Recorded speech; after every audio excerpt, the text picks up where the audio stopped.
હું છું દરજી કામિની. આપ જોઈ રહ્યા છો MG live news Mehsana. Mehsana ભાદરવી પૂનમના દિવસે માં ઉમિયા માતાજીના દર્શન કરવા માટે મોટી સંખ્યામાં પગપાળા ચાલતા ભક્તો નજરે પડ્યા. માં ઉમિયા માતાના ધામમાં પગપાળા ચાલતા જતા ભક્તો મોટી સંખ્યામાં ચાલી રહ્યા છે. માં ઉમિયાના નારા જય ઉમિયા સાથે ભક્તોમાં ઉમિયા માતાજીના નેજાઓ લઈને રસ સાથે ચાલી રહ્યા છે. આ પગપાળા ચાલતા પગયાત્રીઓ માટે કોઈ તકલીફ ના પડે તે માટે ઘણા બધા સેવાકીય કેમ્પોનું આયોજન કરવામાં આવે છે. એવામાં કડી તાલુકાના રાજપુર ગામના ઉમિયા મિત્ર મંડળ કલોલ દ્વારા 10 વર્ષથી ભાંડુ નજીક 2 કિલોમીટરથી બાજુમાં ઉમિયા મિત્ર મંડળ કલોલ દ્વારા સતત 10 વર્ષથી આ કેમ્પનું આયોજન કરવામાં આવે છે. આ કેમ્પના મિત્ર મંડળના સભ્યો દ્વારા દર વર્ષે અલગ અલગ પ્રકારનું નાસ્તાનું આયોજન કરવામાં આવે છે. તેવામાં આ વર્ષે પણ નાસ્તામાં ગરમા ગરમ લાઈવ ઢોકળાનું આયોજન કરવામાં આવ્યું તેમજ પીવાના પાણીની પણ સગવડ પણ આ સેવા કેમ્પમાં કરવામાં આવી હતી અને મિત્ર મંડળ ઘણા વર્ષોથી બીજા ઘણા બધા સેવાકીય કાર્યો કરી રહ્યા છે. રિપોર્ટર ચેતન પટેલ, મહેસાણા. કુમાર ગોવિંદ પટેલ,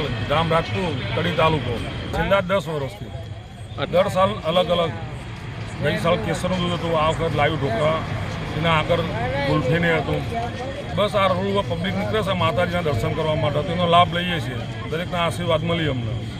બસ પહેલાં અંબાજી કરતા હતા, અંબાજી એ ચાલુ હતું, 2-3 વર્ષથી બંધ કર્યો, એ ઊંઝા ચાલુ કર્યો. પટેલ ભાવેશ કુમાર જોઈતારા, ગામ અંબાસર, પૂર્વ સરપંચ.